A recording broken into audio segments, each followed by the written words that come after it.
All right, let's just jump right in. We've all seen it, right? Hanging up at a science classroom, that big, colorful grid of boxes and letters, the periodic table. But it's so much more than just a poster. It's basically a map to all of matter. It's the ultimate cheat sheet for the building blocks of our entire universe. So that's the big question, isn't it? How in the world did we draw this map? This wasn't something that just one person dreamed up. No, this was a long, really fascinating quest by generations of scientists, all just trying to find some order in what looked like the total chaos of the elements.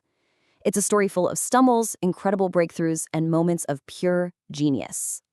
So where does this whole story start? Well, it begins with a really fundamental human drive, our need to find patterns in things. But before you can organize anything, you first have to know what it's even made of. And for centuries, that was more of a philosophical debate than a scientific one. Then, in 1808, a school teacher named John Dalton gave science the solid ground it needed to stand on.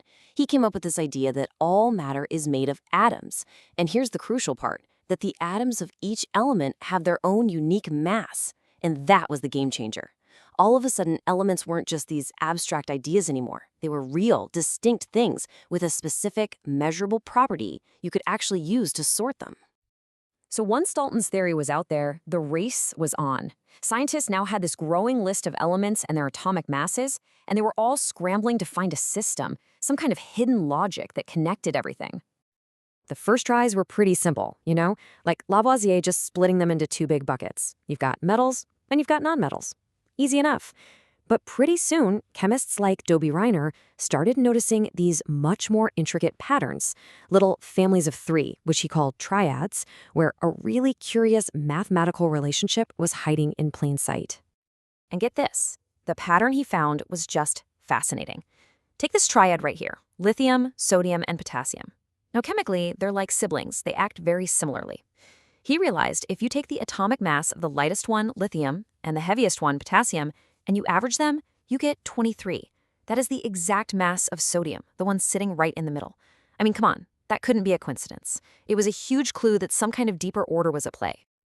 And that single clue just set off a firestorm of activity in the 19th century.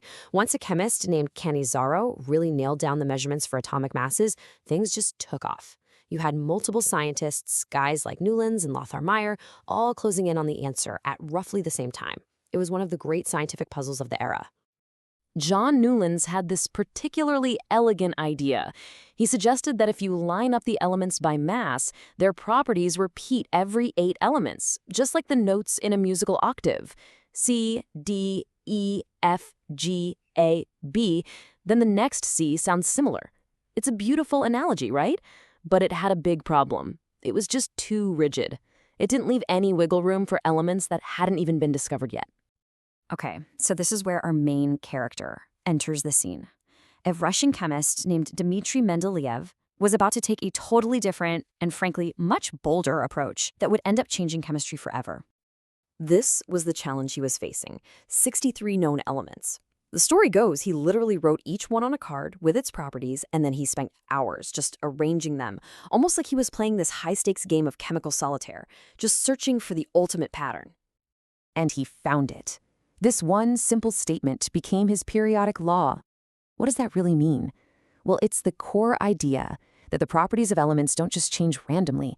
They repeat in a predictable, periodic cycle as their mass goes up. So how he did it is what's really important. First, he lined up the elements by mass. Simple.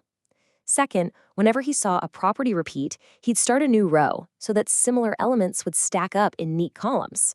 But it's this third step, man, this is where the true genius kicks in. Where the pattern demanded an element, but none was known to exist, he didn't try to force it. He bravely left a blank space. And this is where the story goes from clever to legendary. He didn't just leave blank spaces. He made incredibly detailed predictions about the elements that belonged in those spots, what their mass would be, their color, their density, all based on their position in his table. He was basically calling his shot, putting his entire scientific reputation on the line. And boy, did that bet pay off big time. 15 years later, an element called germanium was discovered, and it fit perfectly into one of his gaps. His predicted atomic mass, 72. The real mass, 72.6. Pretty close. His predicted density, 5.5, the reality, 5.3. The proof was just undeniable. Mendeleev hadn't just organized the elements that were known. He'd actually predicted the future. But, even a genius can get some things wrong. Mendeleev's map was revolutionary, no doubt, but there were still a few spots where the elements just didn't quite fit the pattern. The story wasn't over. A plot twist was coming. See, the problem was that his entire system was built on one thing, atomic mass. But what if that wasn't an element's true identity? What if there was a more fundamental property, a better ID card that he should have been using all along? So here's the key difference. Atomic mass is the total weight of everything in an atom's nucleus, all the protons and all the neutrons. But the atomic number? That's just the count of protons. Think of it like this. Mass is like a person's weight, which can fluctuate a bit. The atomic number is like a fingerprint. It is unique, and it defines exactly what that element is. And the person who found that fingerprint was a young scientist named Henry Moseley. In 1913, using brand new X-ray technology, he was able to essentially peer inside an atom, and for the first time, count the protons. And he discovered that every single element has its own unique whole number count of protons, its atomic number. And that one discovery led to this simple but incredibly profound correction. The modern law looks almost identical to Mendeleev's, but with one crucial word changed. It's not about atomic mass, it's about atomic number. That one tiny change fixed all the little errors in Mendeleev's table and gave us the perfect map that we use today. So you might think, okay, puzzle solved, story's over, right?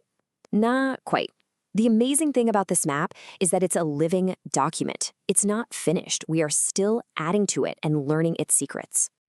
So this is the map as we know it today, organizing all 118 known elements by that all-important atomic number.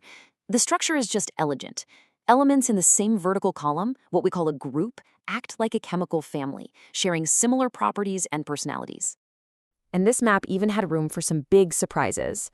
For a long time, there was a whole family of elements, that column on the far right, that everyone called the inert gases. Scientists believed they were completely aloof, chemically antisocial. They just wouldn't react with anything. That was considered a hard and fast rule for decades, until 1962. A chemist named Neil Bartlett proved everyone wrong by forcing one of these so-called inert gases to actually form a chemical compound. He did the impossible. And because of him, we now call them the noble gases, not because they're totally unreactive, but because they're just very selective about who they'll react with. From a simple list of metals and nonmetals, all the way to a predictive map of the universe, the journey of the periodic table is just a perfect example of the scientific process. It shows us how each discovery builds on the last, constantly correcting and refining our understanding of the world. Which really just leaves us with one final thought.